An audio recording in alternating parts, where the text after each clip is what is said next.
This episode is brought to you by Cora Tampons. Made from 100% certified organic cotton, every Cora product is made with pure and ethically sourced ingredients. No pesticides, no fragrances, no bleach, no BPA, no synthetic materials. If you're still using conventional tampons, we need to talk. You don't even know what you're putting in your vagina. Head over to Cora.life/fertilityfriday today, and you'll get your first month's supply free of charge.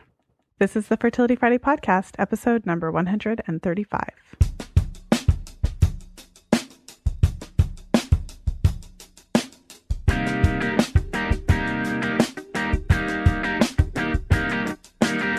Welcome to the 135th episode of the Fertility Friday podcast. Thank you for joining me today. I'm Lisa from fertilityfriday.com, and this is your source for information about the fertility awareness method and all things fertility. I'm really excited to share today's episode with you. In today's episode, we talk about menstruation, and we talk about it in kind of the most raw and real, I guess you could say, ways. Because although for you and I listening to this podcast, I'm assuming that you've never really had to wonder if you were able to afford menstrual products or had to face the possibility of managing menstruation without adequate access to the supplies that you need. I'm also going to assume that you've never, had to miss school or work because you didn't have access to menstrual products. I know that many of you have had to miss school or work if you've had painful periods or experienced challenges with menstruation in those aspects. But ultimately, had you not experienced the pain, it's not like you wouldn't have been able to go to work or go to school because you couldn't afford menstrual products. And so in today's show, we talk about that. We talk about the very real challenge for women in low resource settings when they can't afford to buy tampons and can't afford to buy pads and don't have access to them. And so before we jump into today's show, I just want to talk to you a little bit about the new show sponsor. Cora Tampons is sponsoring today's episode, and today I'm interviewing the co-founder Molly Hayward. And what's really exciting about Korra is that in addition to their mission to provide sustainable, healthy, non-toxic products to women like you and I, so ensuring that all of the tampons, all of the products are made with 100% organic cotton, sourcing only sustainable materials that are not going to cause any harm when you're putting them in the most intimate spot in your body. But what I love about Korra is that in addition to their mission to provide safe products for women like you and I, they also want to make an impact on a global scale in the very real issue and challenge of girls and women in low resource settings not having access to tampons and pads. So what's really neat is that whenever you support Korra by purchasing tampons, whenever you sign up for an annual supply or a monthly supply, for every month of tampons that you buy, Korra gives a month of pads along with menstrual health education to a girl in need in India. And so this is part of the business model. This is part of Molly's mission as the founder of this company. And for me, it gives me a really great sense of comfort to know that when you're supporting a company like Korra, you're also supporting the education of girls and women who otherwise wouldn't have access to it. And in today's interview, what you'll hear is the very real consequences for these girls when they don't have access to menstrual products. I mean, for the whole time that they're on their periods, they can't go to school because they just don't have any options that we take for granted every single day. So I know you're going to enjoy the interview today with Molly, and I do encourage you to support our show sponsor by heading over to Cora.life/fertilityfriday. And, for the listeners, when you sign up, you actually get your first month supply for free. So you can actually try out the products, see how great they are for a month free. So again, that's Cora.life/fertilityfriday. Now let's jump into today's interview. And today I'm very excited to welcome my guest, Molly Hayward, to the show. Molly is the visionary female founder of Korra. And if you haven't heard of Korra before, Korra is a brand committing to providing healthy, modern menstrual products, i.e. tampons, in a completely new way. And after traveling the world through many developing nations, Molly saw how menstruation negatively affected girls and women living in low resource settings. Many of these girls are unable to afford menstrual products and have to resort to using old rags, newspaper, tree bark, which I'm going to have to ask you about, Molly, and even pieces of old mattresses. It just sounds incredible, but this is how a lot of young girls in developing nations have to manage their monthly periods. So as you can imagine, using these types of unhygienic methods can cause infections, lead to reproductive health problems, and obviously are not very effective in managing leaking. And so these experiences led Molly to creating Cora, founding this company with an incredible mission. And so I'm really excited to have her here to talk more about not only the products, but also the mission. So thank you so much for being on the show, Molly. Thanks, Lisa. It's really great to be here. Well, I would love to hear more about what got this all started. Maybe we could start with your travels. And you were traveling to developed nations. Why were you traveling? Was it just for fun? Were you doing an exchange, or how did that all come about? Yeah, so I was actually kind of in between companies and projects. This was several years ago, and I had spent time in developing countries during college and studied women's economic development and was really, really passionate about that. But after I graduated, I got into business and worked in startups and was sort of at a crossroads, really, where I was kind of deciding what my next move was going to be, whether I would start a new company or find another project. But I was really looking for something that would kind of reignite some of that passion that I had for helping women in particular. And I was really fortuitously invited to go on a volunteering trip with a nonprofit to Kenya. And so at that point, you can imagine I just had a little bit of time on my hands and was really doing a lot of soul searching. And it just felt like this amazing opportunity to kind of spend some time giving back and to sort of get some clarity. And so I went. And basically, I saw a ton of investment being made into ensuring that girls could go to school. So everything from building schools to providing uniforms to providing tuition and making sure that the girls could get their education. And then I basically noticed girls would kind of go missing here and there. And when I finally asked what was going on, one of them said to me, I had my period. And so I stayed home. And basically, that's what me and all the other girls do because we can't afford sanitary pads. And sort of immediately, my entrepreneurial brain kicked in and a light bulb went off. And I really kind of thought there has to be a way that women in my society who buy our menstrual products kind of over and over again without giving it much thought could do something to help ensure that a girl in need would have these products. Because I think for most of us, we would have a lot of empathy for any woman or girl who had to go through her period without adequate products. You know, most of us have had the experience of not having a tampon or a pad when we need it, and it's like a total crisis. And so, you know, I really kind of wanted to find a way to link women here in the U.S. with women and girls in developing countries, and it really felt very natural because here's this, you know, really universal experience of women. It doesn't matter where you are in the world, you have a period. And so when I got back to the U.S., I really started digging into the industry and the way that menstrual products are manufactured and regulated by the FDA. And basically, you know, I wanted to create a brand that had a give back model. You know, I was very inspired by brands like Tom Shoes and Warby Parker, and really, you know, I was certainly loyal to those brands as a consumer.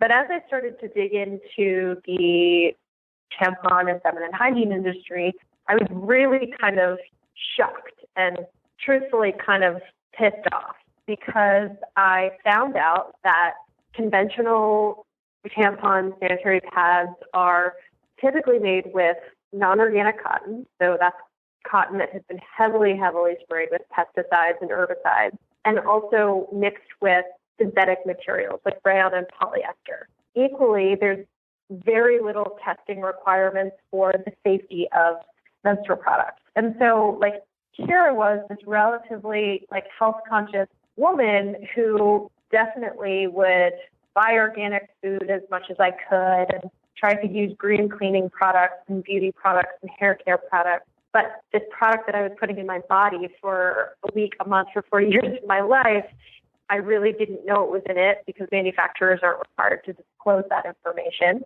But the materials that I did know about were really troubling because of the way that they're produced and manufactured. And so that was really the moment that I decided that whatever the brand I created for women here in the U.S., it needed to be organic. I really felt strongly that that it was time for there to be a really modern, socially conscious brand for women that also took their health into consideration. Mm-hmm. There's just so many pieces of that story that I want to unpack. And even it's something that I've spoken about on the podcast a few times, just with respect to the materials. I think that given that, we all experience menstruation from a young age, when we're young and we first start menstruating, we're just focused on, not bleeding in public, right. hiding it, because of the thought of how humiliating that would be. So I know for me, it wasn't until I was, in my late teens, early 20s, that I really started to learn about what was in the actual products and why that was problematic. And so maybe you could just speak to what's the issue with rayon and polyester being in the tampon? Sure. So rayon and polyester are synthetic materials, and basically they are cheaper to produce than cotton, and they also are sort of extra absorbent. And so obviously in this type of a product, lower cost, good absorbency is kind of like a win for a conventional brand. However, the issue with those synthetics is that they are what has been linked to toxic shock syndrome. So essentially, those materials are what allow the bacteria that causes toxic shock syndrome to grow inside the vagina. You have this material, and for the most part,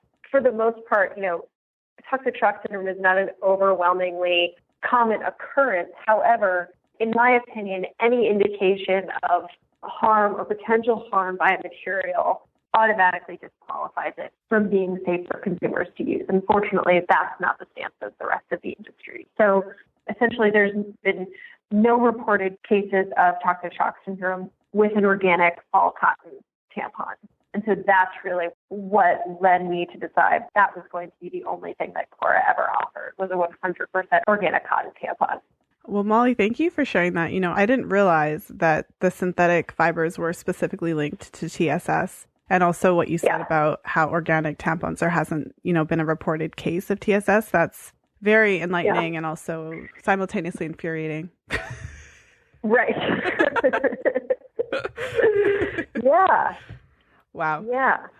Well, and to go back to, I was having a conversation with my niece the other day. So she's I think she's 11, and she started menstruating early. And so we were talking about how her talks of menstruation are going in school. And she actually mentioned that, her teacher is amazing. So, score there. But her teacher has been talking about these issues on a broader scale and has actually brought up how women menstruate and manage their menstruation in developing nations. So I was actually talking about this exact thing with her recently. Could you paint us a picture of what you saw? Because I had read a few things on the website, and I was reading that in the intro, but how girls manage it, what they use to manage the materials, and it's really jarring. Yeah, absolutely. So basically, in addition to traveling to Kenya and learning about these issues, I also went to India. When I realized that this was an issue that I wanted to help address through Korra, I really started looking for partners on the ground in places where there was a need for better menstrual care for women and girls. And that really led me to India. We have an amazing partner in India that we work with that produces plant-based biodegradable sanitary pads. The issue that girls and women face is essentially, it's twofold. So on the one hand, it sort of starts with the issue of not being able to afford conventional products. So typically in those countries, you have brands being imported, big multinational companies that produce menstrual products. They're importing them into a country like India or Kenya. There's a major import tax applied to those products. And suddenly they're out of reach from a price perspective for a large segment of the population. And when you're worried about how you're going to purchase food for your family, typically menstrual products are not sort of at the top of your list, especially when it accounts for such a large percentage of your income. And so most women simply can't afford to purchase sanitary pads at a store. And so typically in India, traditionally, women will use pieces of sari cloth which, isn't inherently bad. The issue sort of arises when those cloths are not properly cleaned or washed. Literally, many women and girls can't even afford soap. So you have this issue of sort of trying to use cloth that has not been properly washed or dried. Most women don't want to wash a piece of cloth in a public washing area. So they'll kind of either wash them in private and then dry them under a bed or under a mattress in the dark and the heat. They would tend to grow mold. And then you can imagine reusing a piece of cloth that has mildew or mold on it. But equally, when there isn't cloth available, women and girls will use other things that they can simply find. So everything from mud to cow dung to sand to ash from a fire pit to newspaper to pieces of old mattress that are cut up. So it's really kind of amazing kind of what lengths women and girls have to go to have a way to effectively manage their period.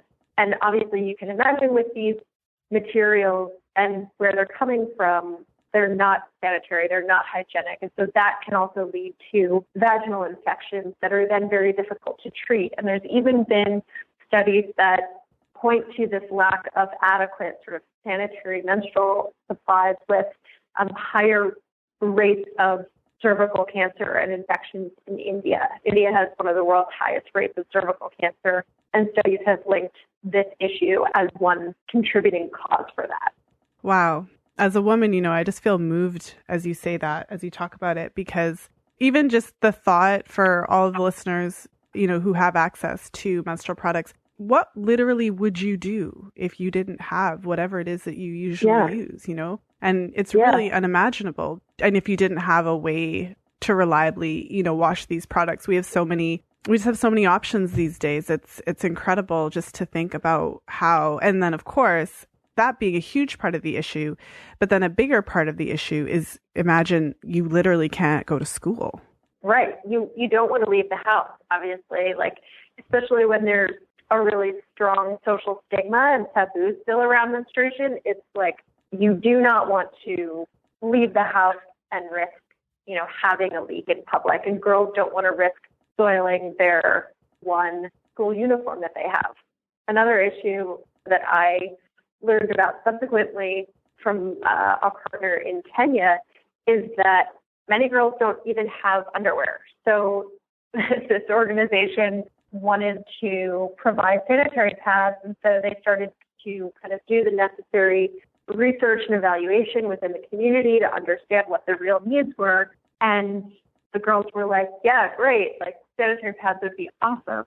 And then it came out that they didn't have underwear, and so they couldn't wear them until they had underwear. And so the organization then had to find a way to source underwear, and that they sort of had to be provided together as one single thing. So, really, the extent of the need is really vast, but it's also in many ways very deep. And there are just so many things that I think we take for granted that simply aren't a given in many places. Well, and something that you said earlier also struck me because you mentioned that all of these well-meaning organizations are going into these countries, building schools. I can think of a few notable ones. They're doing huge charity efforts. And we're coming from just a typical kind of male perspective where you just go in and you focus on the infrastructure. I'm sure that there's a lot of visionaries who are really interested in getting computers into these schools and really, Wi-Fi and all these technological advancements. Meanwhile, the girls don't have underwear or the ability to manage their menstruation in the school, right? Right. Absolutely. Yeah. You're right. And there's really simple needs that have to be met. And I think that's why menstruation has sort of come to the attention of many of these organizations. I mean, I remember 4 or so years ago when I first learned about this issue, there were not that many development organizations or nonprofits focusing on this issue. There were certainly a number of them, and it was great, but it wasn't a more universally understood issue that was being consciously addressed. And now today, I think there are very few organizations that don't have an awareness of this or aren't trying to at least incorporate it in some way into their programming because they understand that, It doesn't matter if their classroom is full of computers if the girls don't show up.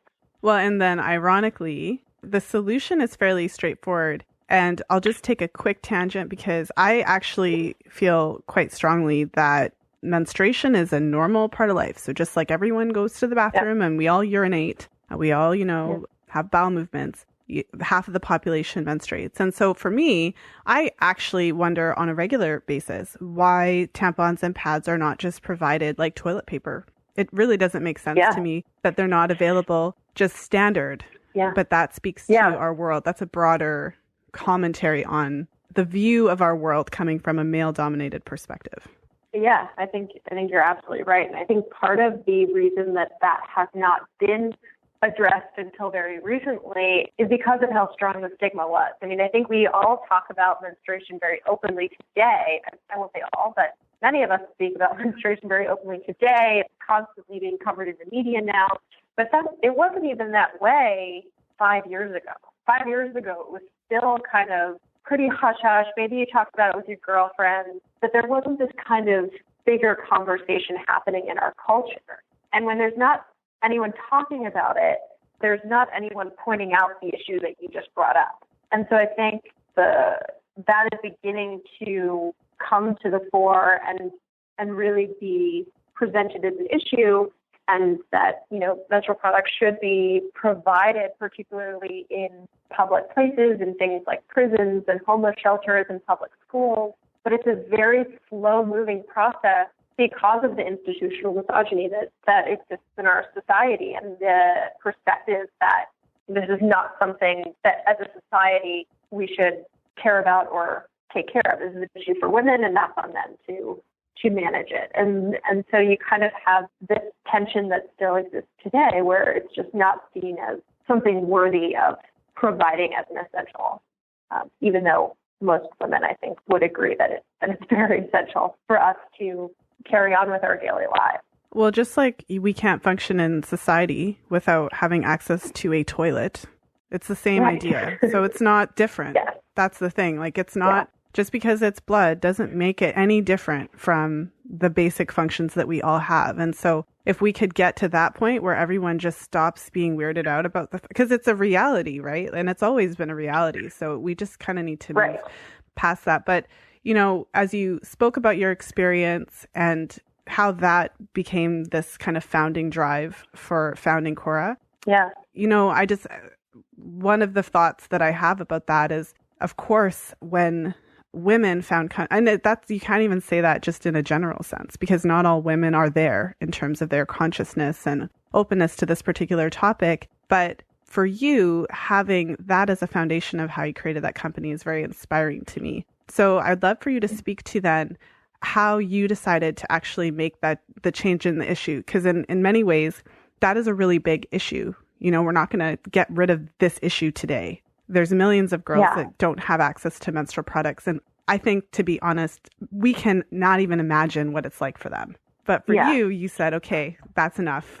Let's do something about it. So let's talk about how you've incorporated that into Cora's mission. Yeah. So I think that it is a really big issue. And so when I sort of began to ideate around this issue and think about this concept, I think that there is just such a huge opportunity to harness what is already happening within our culture and among women. So, I think that, part of the reason that I felt very strongly about creating Korra as a business that provides a product is because businesses are so powerful, for better or worse. And I think it's very much in the hands of the people who are creating and running the company, sort of how you use that power. But for me, what I saw was companies that were seeing that as an opportunity to create massive scalable change. And that was really what led me to create the model as it stands today. So it has to be an amazing, healthy product that felt like it represented the modern woman. I mean, you look at the tampon aisle today in most major retailers, and it's just pink throw up and sparkles. And so, like, in addition to sort of this outdated brand, it was like and these sort of cheap, unhealthy materials, it was like, it just struck me as like there's this massive misunderstanding about who the modern woman really is. She's smart and she's savvy and she does her own research and she is considerate of her body and the products that she's buying, and she wants the brands that she engages with to care about something bigger than themselves, and to be working towards helping to create a better world in some way. And so, I think that all of those things combined, it really, to me, I never considered that it couldn't make a massive dent in the world. I never sort of thought, oh, well, I'll kind of start this really small and like, we'll see how it goes. Like, I really only ever imagined it being something that helped to change the way women think about the products that they buy. Hopefully buy better products for themselves and understand that, the products that you buy to manage your period are an essential health decision. And incorporating giving into it was just like, that was the whole reason I wanted to start the company, was to give back and to help a girl that really didn't have anything to manage her period, and certainly not something healthy. And so it has taken on all of these different facets. So it's the health of the products, it's the ability to help provide products to girls in developing countries.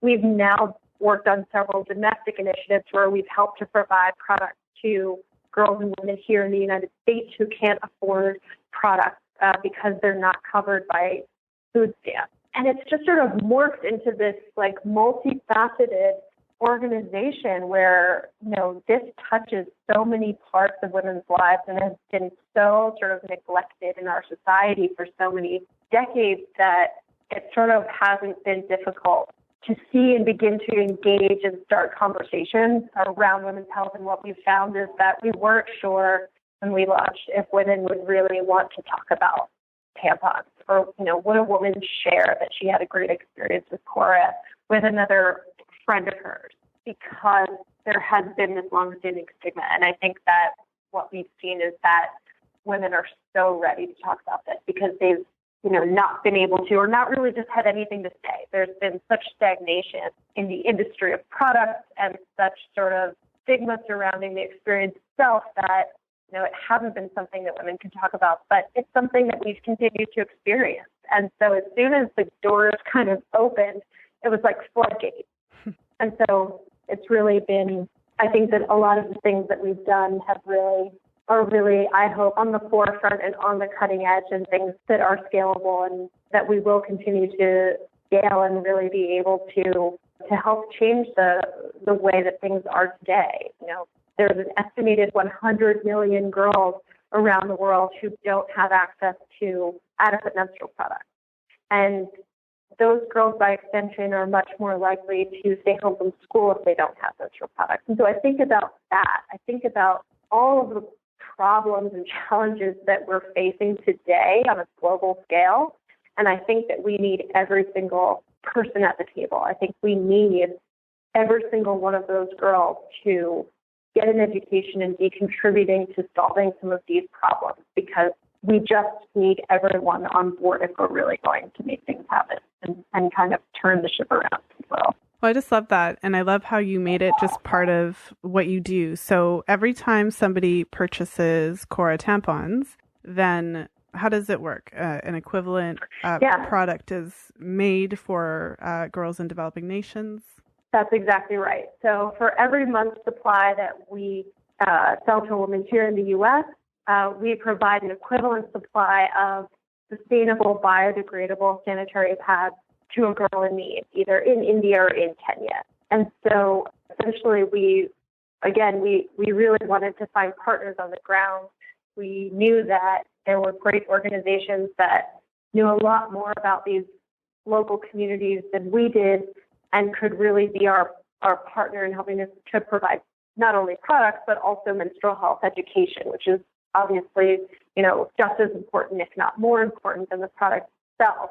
And so, the first partner that we found is in India, and they're absolutely amazing, and called Akar Innovations, and they have created a plant-based, biodegradable, disposable sanitary pad. And that's really important because for the reasons I listed earlier, reusable products are not typically ideal for women in developing countries.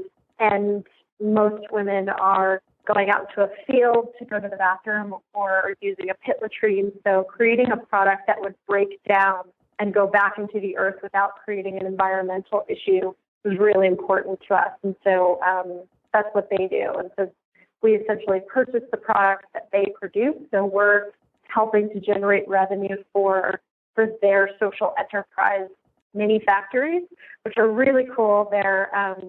They can be set up in a rural village or an urban slum, and they essentially will hire and train and employ local women who might otherwise be unemployed or underemployed or employed in sex trade.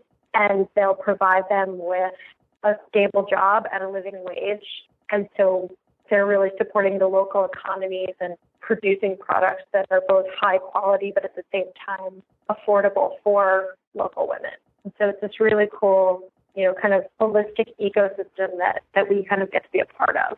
Well, you're so right when you were talking earlier about the modern woman. And I mean, it's getting on our consciousness now. We want to be healthy. And a lot of modern women are struggling with infections and with yeast overgrowth and all the things that happen when you're using menstrual products that are subpar. And so it's obviously not on the same scale, but it's so crazy to me. And I am glad you brought that up because I don't get to talk about it much, but it may or may not be, well, I'll say that we don't have enough evidence or reports for it to be statistically significant yet, but anecdotally, we have heard women who tried Cora or switched to Cora from a conventional brand, and we ask all of our customers to review our products, and we've had a number of women report that when they switched to Korra, things like their chronic bacterial vaginosis went away, their cramps went away, their bleeding was less heavy and sort of less painful. And so I think there is much more research that needs to be done. There is much wider inquiry into this subject that needs to be done. But I think that it's really incredible to begin to hear things like that from women where, they really are viscerally seeing the difference between putting, a pure, natural, organic material into their bodies versus a synthetic that has been produced with toxic chemicals that are linked to things like cancer and endometriosis and PCOS and infertility, and really kind of begin to look critically at the links between these products that women use and the chemical body burden that we all essentially have and the subsequent health conditions that women face, and kind of looking at all of those different factors. Well, I mean, the fact that we don't really talk about menstruation, many women don't even have that connectedness to their bodies to be able to identify all of the parts of their vulva. But when you put something inside of your vagina and it sits there for, 4 to 6 hours or 8 hours or however long it's in there, when we were talking about pesticide residues and, xenoestrogenic chemicals, endocrine disrupting chemicals, if you were to put something like that in your mouth for 4 hours to 6 hours, because it's the same idea here. People. Absolutely. It's the same idea. And you're ingesting all of that. It's so absorbent. It's so close to your bloodstream. I mean, we obviously all know the benefits of eating organic produce and not sort of eating things that have been sprayed with pesticides. But the truth is your digestive system is much more able to process those things and kind of pull them out and clear them from your body. Whereas, your mouth, as you said, or your vaginal tissue, there is no such sort of filter that these chemicals are going to go to. They're literally, going right into your tissue and into your bloodstream. And so it's I just can't stress enough how important I think it is that women are using products that are free of those things. Well, and to someone listening, especially if someone's listening to this at maybe this is the first episode that they're tuning into, for example, and they haven't listened, to all the other episodes that I've released, it might seem strange to think, how could changing your tampon reduce your bacterial vaginosis, or how could changing your tampons even make a difference in terms of your menstrual pain? And that comes to, in my line of work, when I'm working with clients, making certain differences that reduce your chemical load, reduce your exposure to xenoestrogenic endocrine disrupting chemicals. It plays a huge role in all of those things. So it doesn't surprise me to hear that. One of the things that I wanted to ask you about, to kind of switch gears a little bit, so to talk about something a little bit lighter, is about the design piece, because I think that's really neat. When I was talking to Pooja, so when we were setting up this interview, I had a really great conversation with another member of your team, and she shared a story where your co-founder's wife needed a tampon kind of last minute, and she had to stop at the drugstore to grab one. And then I guess when she got to where she was going, she plopped it on the table, and it obviously incited a conversation as to like, why does this look like a pink pony princess fair when I'm a grown woman? Right. Yes, exactly. Well, so yes, all of those things happened. And that really did kind of spark the design, maybe the unique design aspect of Cora and our brand. So, I think that when my co-founder and I started working together, it was like very clear to us that we wanted to offer, a safer, healthier tampon, and paths beyond that, and liners and other products as well down the line. But we started, and also we were very aligned on social issues. But the third aspect that we really felt was significant and had been overlooked by literally every other company, old or new, in this space, was the way that women actually manage their periods, practically speaking.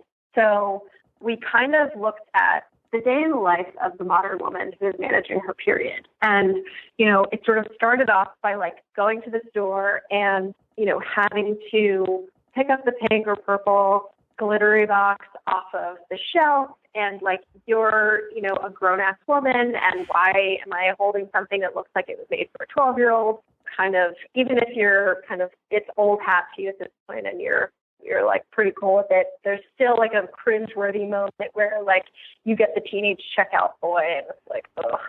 All the way through to bring it home, in your bathroom, you kind of rip the top off, you shove it under the sink, or you throw it in the linen closet, or you kind of stick it next to the toilet on the floor. And it just sits there kind of like not being helpful to you at all, ruining the feng shui of your bathroom, and thinking about how could we change that. Then you're out and about, you're meeting someone at a coffee shop, or you're at the office, and you have to walk from the table or your desk to the bathroom with a tampon. What do most of us do? We shove it up our sleeve, or we put it down our bra or in our waistband before walking to the bathroom. It's this like really sly, like James Bond kind of moment. And we looked at that as well. And so that was really how we began to think about, providing a truly better and different experience for women, where we wanted to offer a subscription so that women wouldn't have to kind of have that experience of panic, like, oh my God, I just got my period, we need to go get tampons. And you're like running to 7-Eleven in your pajamas and buying whatever they're selling, to storing them in your bathroom in a way that feels mature and stylish and also convenient to you, the user of these products. And so we created, this beautiful black box that every subscriber receives to store amongst further tampons. And, it can fit on the back of your toilet or on your vanity. And it's, within easy reach, and it sort of doesn't scream like 12-year-old girl tampons. It's very chic and sophisticated. And then for the moments when you are, at the office, or you're out and about, or you're traveling, or you're at the gym, and you need to carry tampons with you, we created what we call our little black clutch. So it basically is a very sort of chic and discreet black vegan leather clutch that holds a day's worth of tampons. And literally this thing is like so sort of understated that you can sit it on a conference table next to your iPhone, and like nobody's going to sort of bat an eyelash at what it is. You can pick it up, you can take it to the bathroom, and it's not going to require any sort of self-maneuvering. And so it was just like all of these, and there's a couple of other things too that women who want to check out Cora will find. But, I think for us, it was really like, let's not just create tampons and send them in the mail. Like that's kind of been done. And, you can do that with any old brand on Amazon. Let's really create an experience that caters to a woman's life and to her actual needs and really solves for all of those really negative pain points that most women experience. Like most of us go through it and we don't even think about it because we've been doing it for so many years. But we really wanted to look at the experience holistically and help to make it better.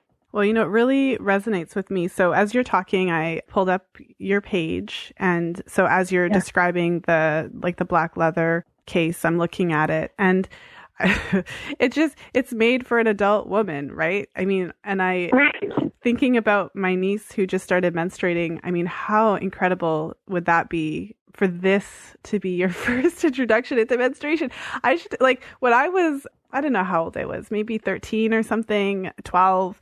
And they, we had our little talk. They took us into a separate room and, one of my friend's moms was talking about it and she pulled out this humongous tampon pad, humongous. The thing was like a diaper and all of us were kind of just like, ooh. And I mean, it's just, so I could just imagine had that experience been different, somebody coming to you with products that are just made thoughtfully, that are not embarrassing, that don't treat you like a child, that aren't pink. Not that there's anything wrong with pink. I'm sure that lots of women would love to have a really cool pink case, but that's not the point.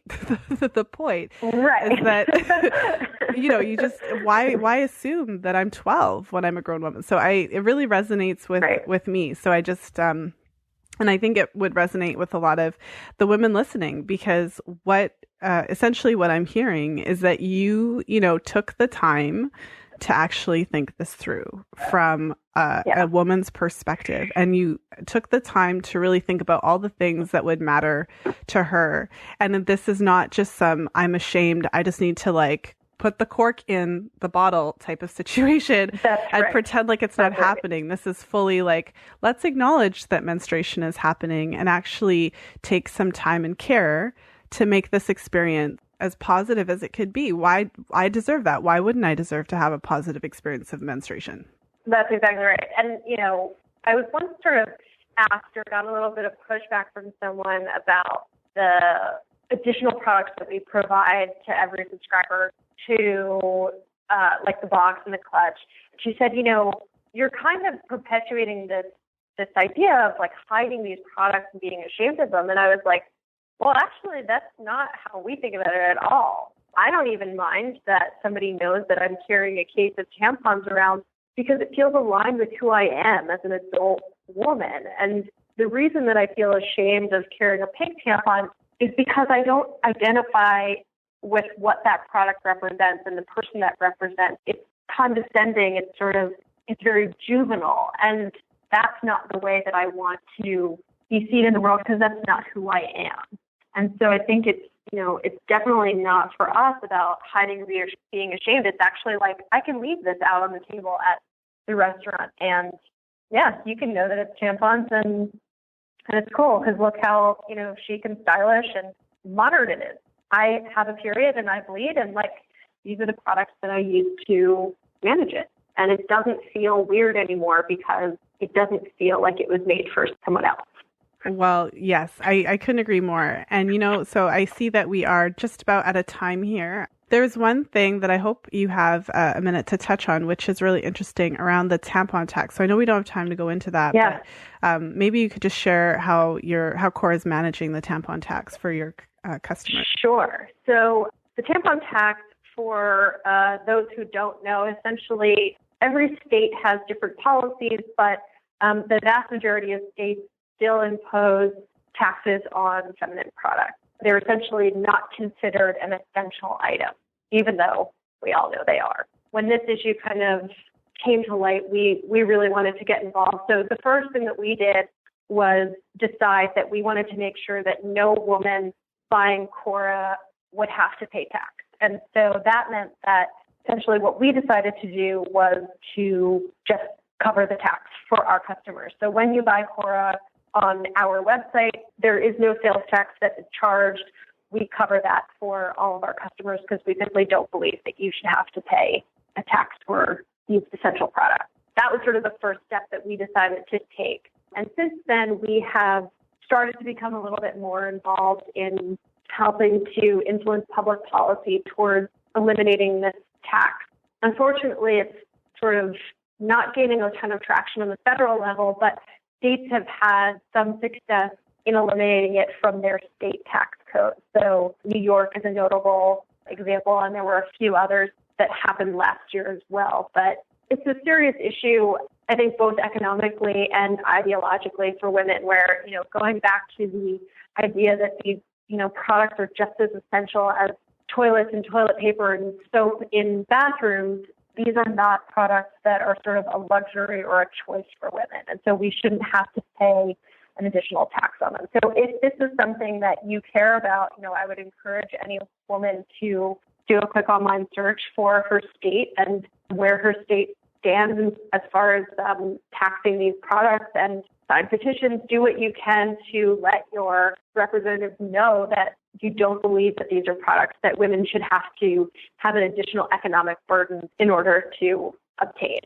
Yeah, I can't even deal with that. So I can't, it's just too much. Molly, I just want to thank you so much. I totally am with you.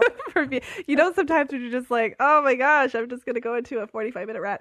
But I just want to thank you so much for being here. I'm really excited to be partnering with Cora. I love what you're doing. I really appreciate the care and thoughtfulness from kind of the ground up that you've built this company. And I'm really excited to see what happens in the future for Korra. I feel like I'm just going to be watching to see what's coming from your direction, because anything founded with such care and especially passion and purpose to really make a difference in the world on both ends, make a difference for the modern woman and make a difference for women in, low resource settings. I feel like you're doing so much good in the world. You're on the right track. And I know that the Fertility Friday community, we support you, what you're doing here, because it's incredible.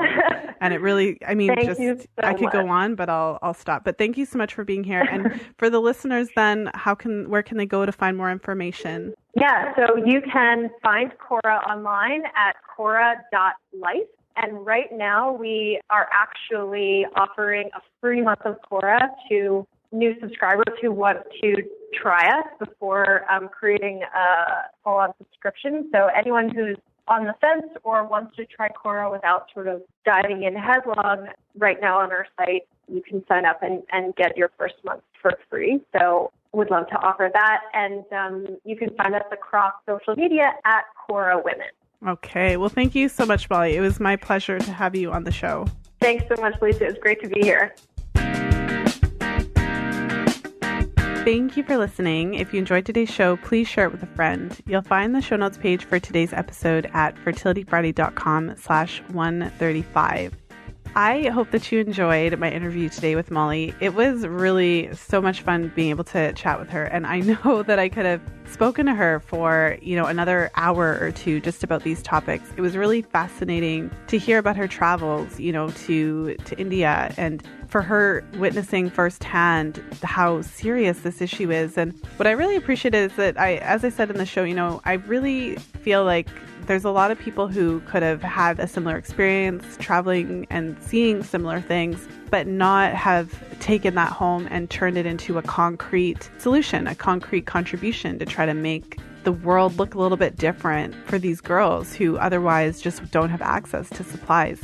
And one of the things that Molly talked about that really struck me was just the very fact that there are all these companies, well-intentioned, with amazing missions, wanting to make a difference in the world, wanting to go in and create schools and allow some of these children who otherwise just have no access to this, type of education and all of the different things that come with the amazing missions that are being done in some of these lower resource settings. But ultimately, there's just no thought given to the very basic provision of having access to menstrual products, having access to running water, and just being able to manage your period. And so, I've said this on the podcast so many times, but I would really like to see a world where menstrual products are not considered these optional luxuries, where it's just literally considered to be a right that we all have just by being alive in the world.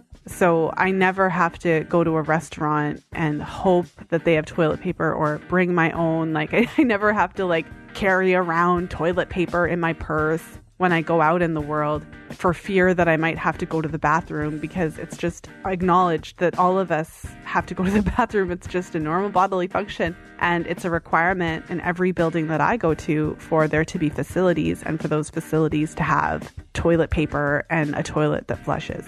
So for, in the very same way, I don't get it. I don't understand why it's not just a part of everyday life. I don't understand why it's not a requirement for every single public building to just have menstrual products standard, just like toilet paper. And so if anyone's listening and they have the power to lobby somebody, or if anyone has any ideas for me of how we can turn this dream into a reality, I would like to hear from you, because honestly, it's just completely ridiculous. And just to hear that stark reality that there are girls in the world who can't go to school because no provisions have been made for them to bleed, when we all know that it's just a normal and natural bodily function. As you can tell, it really gets me fired up, and it really just runs the gears as far as I'm concerned. So on that note, I do hope that you enjoyed today's episode. I hope that it was a bit thought-provoking, and especially the conversation piece as well about the chemicals in regular menstrual products. So especially if you're a new listener to the show, if this is your first entrance into the podcast, welcome. I have over 130 back episodes covering lots of different topics. So if this episode interests you, I would encourage you to check out episode number 78. In that episode, I actually interviewed the founders of LunaPads. Similarly, it was just a really interesting and eye-opening conversation about the very real issue with most conventional menstrual products, the issues with regards to the toxic materials that are used, even just the crop of cotton that are not organic, that are heavily sprayed with pesticides. And essentially it's kind of just like eating pesticides by putting those types of products inside your body. So, and a special thank you to Cora for supporting the show. I do encourage you to head over to Cora.life/Fertility to check out their products. You'll be pleasantly surprised at how modern and nondescript the packaging is. As we talked about in the show, it's not like you're trying to hide that you're having your period, but why should you have to carry your menstrual products around in something that's like blue and yellow and orange or whatever? It doesn't even make sense. I know there's going to be some really interesting discussions in the private Facebook group that I host for the Fertility Friday community after this episode airs. So if you'd like to join us in there, please head over to fertilityfriday.com/community to be redirected to the Facebook group. I'd love to see you in there. There's an amazing community of women growing there, women who have discovered the fertility awareness method and are just really embracing a different way of looking at the world, being more conscious of the products that we're using on our skin, the products that we're using in our body, and also just the synthetic chemicals that we're exposing ourselves to. So I'd love to see you in the community and chat with you more in there. I want to thank you so much for hanging out with me today. I appreciate all of you for taking the time to listen. There's, hundreds of thousands of podcasts out there, but you're listening to this one. And so I really appreciate you hanging out with me today. So as always, until next time, be well and happy charting.